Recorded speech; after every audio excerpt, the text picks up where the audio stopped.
Manga. It can be just entertainment. It can also be a reading experience that just redefines what it means to have mental illness. But there are also those out there that can and will take you to another world and make you feel every strong emotion and make you take up a whole new perspective. This video will be to talk about the first and the third types of manga. And of course, if the manga is like insanely popular and well known, I'm not gonna be like, oh yes, if you're a shonen connoisseur, you should consider the exemplary Dragon Ball Z. If you don't know the plot, it's that... No, that's really stupid. I picked out what I think that a lot of people probably won't know. Calling them hidden gems would be a little bit presumptuous, but if you're familiar with the manga world, let's just say that there's bound to be manga on this list that you know, and also a big handful that you've probably never heard of. And I structured the list in a way that will appeal to basically every single genre and archetype. So why don't we just start out right away with a manga for the...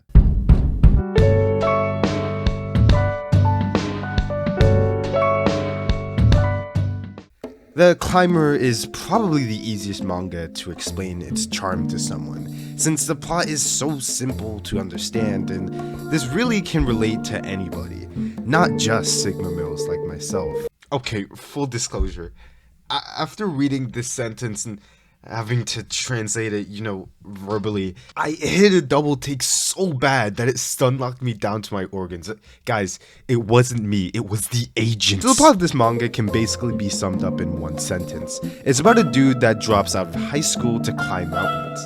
And mountains he does climb. It's really the only thing he thinks about. And as a reader who I'm assuming doesn't climb rocks for a living, your tendency is to ask, well, what the hell is so great about this hobby? Is it really that gratifying enough to literally drop everything else in life to pursue it? Well, yeah, it's a question that lingers with you when you see the climbers struggle, their tenacity, and their willingness to venture into hell. But I realized that the answer was so very obvious when I saw this.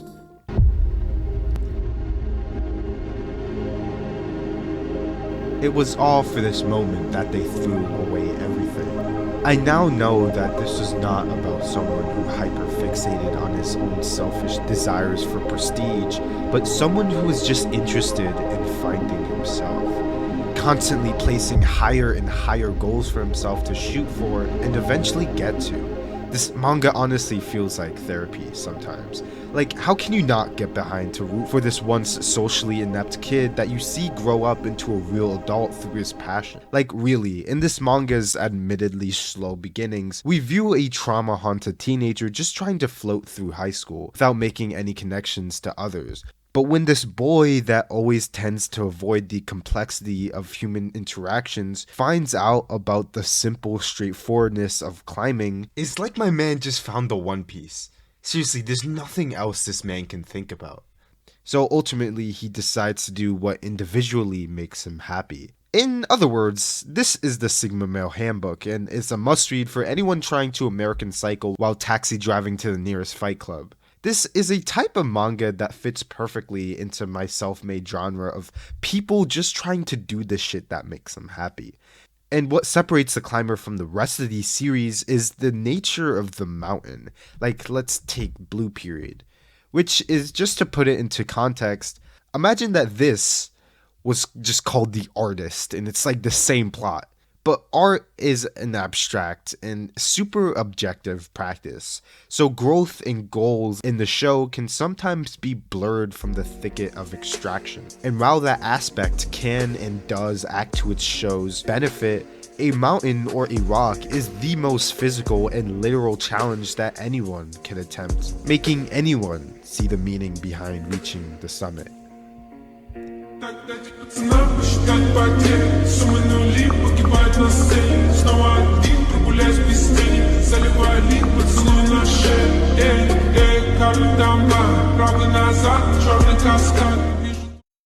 I do want to emphasize the slowness of the start of the manga, because it's been a while, but I remember feeling pretty lukewarm about its beginning. But I think at some point Shinichi Sakamoto just decided, fuck it. this ain't gonna be some high school anime. And then the main character drops out and proceeds to shoot for the second highest mountain in the world. When you think about slice of life, unless you're a hardcore fan of them, you're probably imagining that last K-On! Episode that you shut off because you were in the middle of the Nothing Burger arc and you were bored out of your mind. Yes, the running joke about shonen fans talking about the 3,000-year Chimera Ant Ninja War arc compared to slice of life fans having passionate debate over the fucking farmer's market arc. It's funny because this shit actually happens in these shows, and I didn't personally understand the whole genre. That is until one manga later, but that's not the manga we're talking about today. What we are talking about today is the manga for the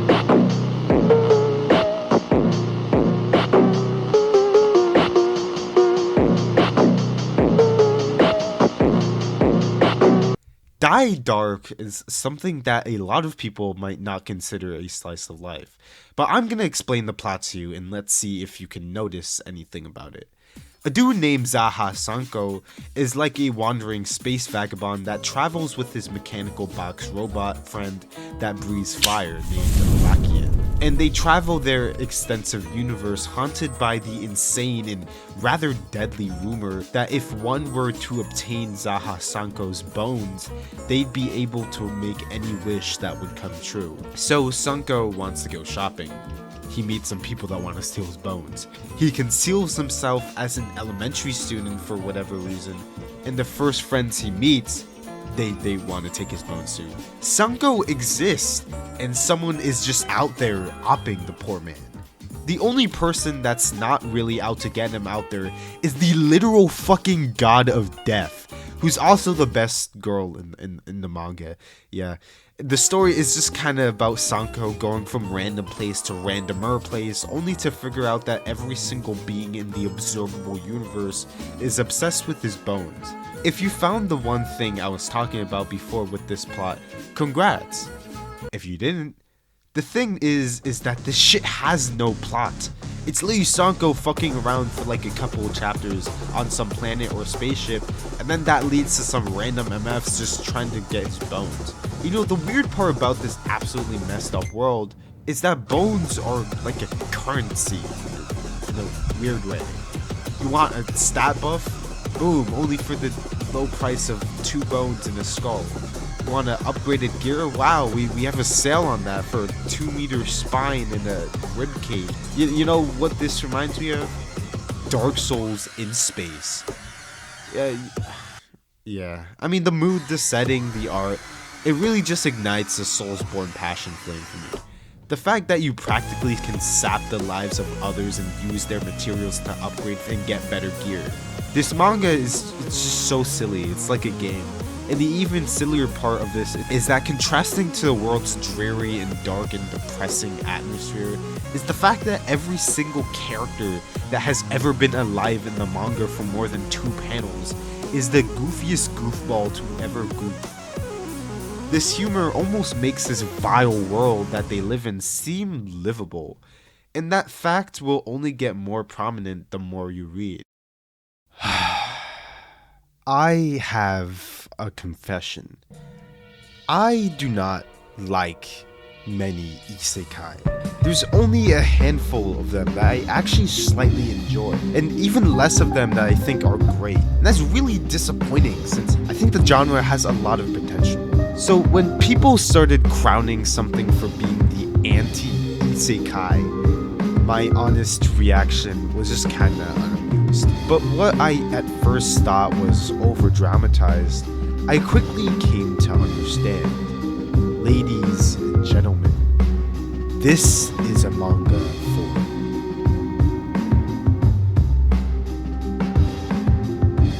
The plot is not simple, so let me give you a TLDR.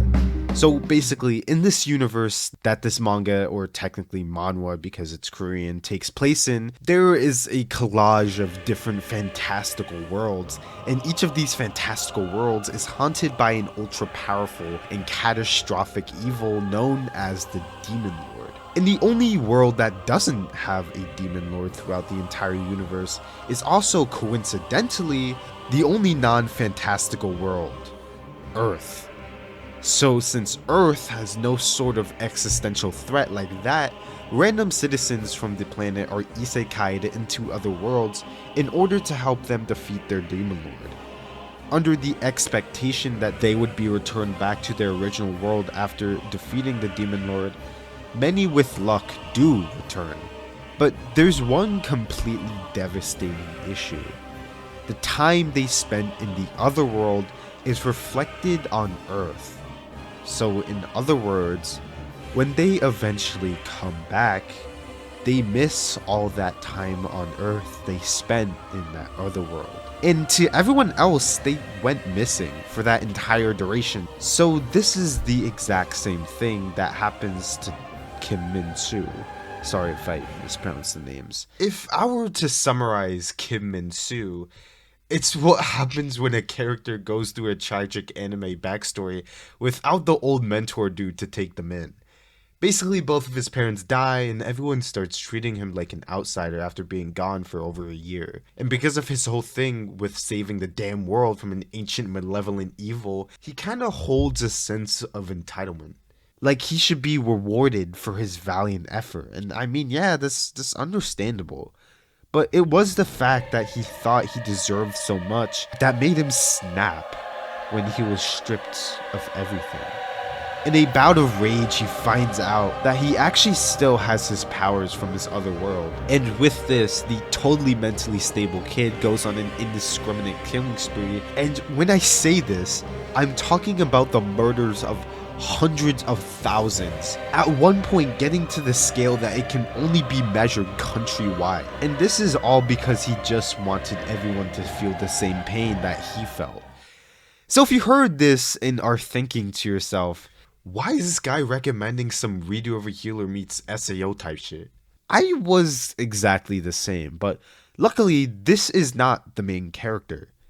The MC is actually created as a result of Kim Min-soo's rampage. Park Jun-soo is a character whose family was completely wiped out by the rampage, and right before his death, he was chosen to be isekai to a different world. And so, Park Jung-soo motivates himself to gain vengeance against Kim Min-soo, or as he is commonly known as, the Sword Hero. Although there is one problem. The edgier you get, the more powerful you ultimately become. So Park Jung-soo resolves himself to out-edgelord Kim Min-soo.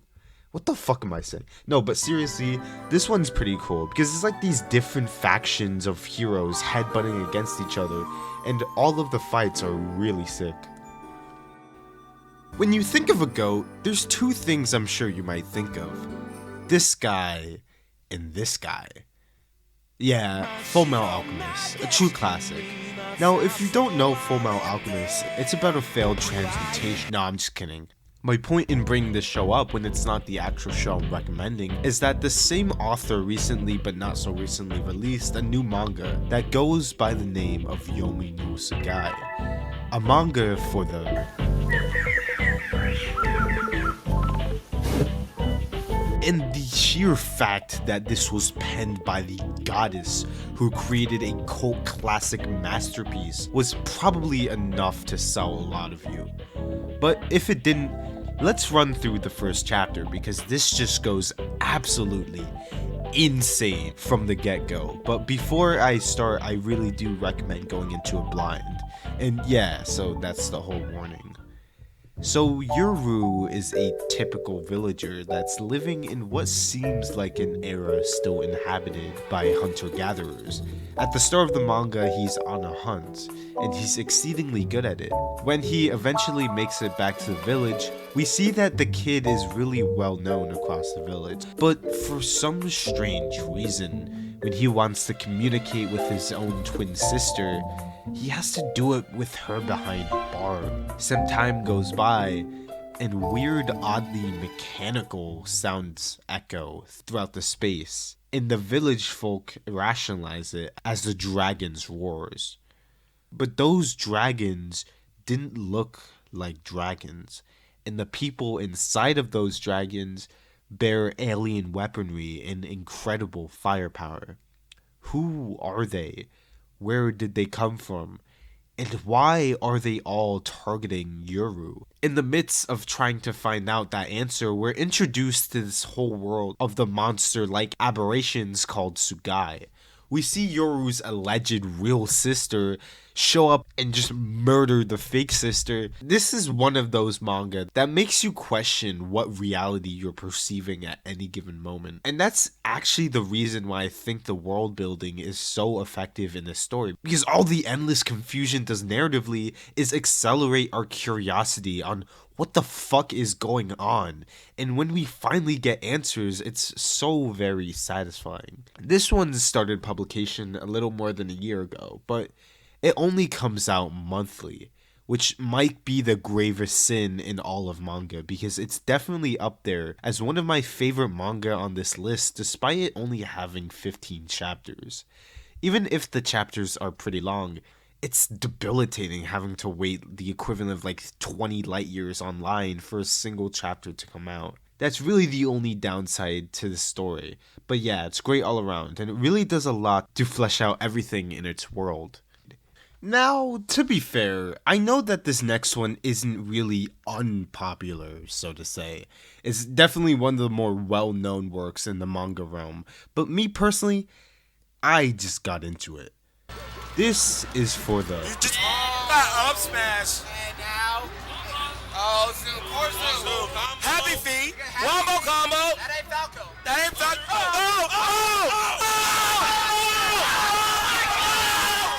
Out of all the manga on this list, this probably has one of the most unique and engaging premises.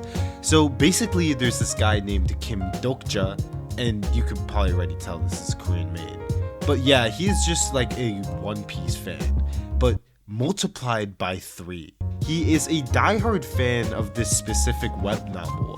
Such a diehard fan that he's been keeping up with its weekly releases since middle school. And today is a very special day because the web novel that has been by his side for a majority of his life is coming to an end. But before he could read it, something fantastical, yet oddly familiar, pops into reality. Dokkaebi. Not the Korean hacker girl that makes me run to Roblox myself, but the puffy furry guy that appears and just levitates in air. And so the Dokkaebi proceeds to explain to everyone their entire situation. And I'll sum it up for the sake of this video. They're fucked. Basically, the whole world has just been turned on its head, chaos is ensuing, and the only way to survive is to play out a series of scenarios. And amongst the pandemonium, the unbelievability of the entire situation plagued the minds of everyone involved, except for one. What plagued this one's mind was how predictable everything was. So as you might have guessed, the plot of the web novel he's been reading for more than a decade came to reflect reality. This tells the story of something you've always wondered. What if I had a chance to live in the same world as my favorite piece of fiction? Dokja comes to befriend a lot of the prominent characters in the novel through his very deep understanding of their backstory and also every other detail about them. Amongst those people he tries to maneuver with is the actual protagonist of the novel. And the only thing I'll say about him is that when you see him for the first time, you'll come to understand why this bastard is the main character.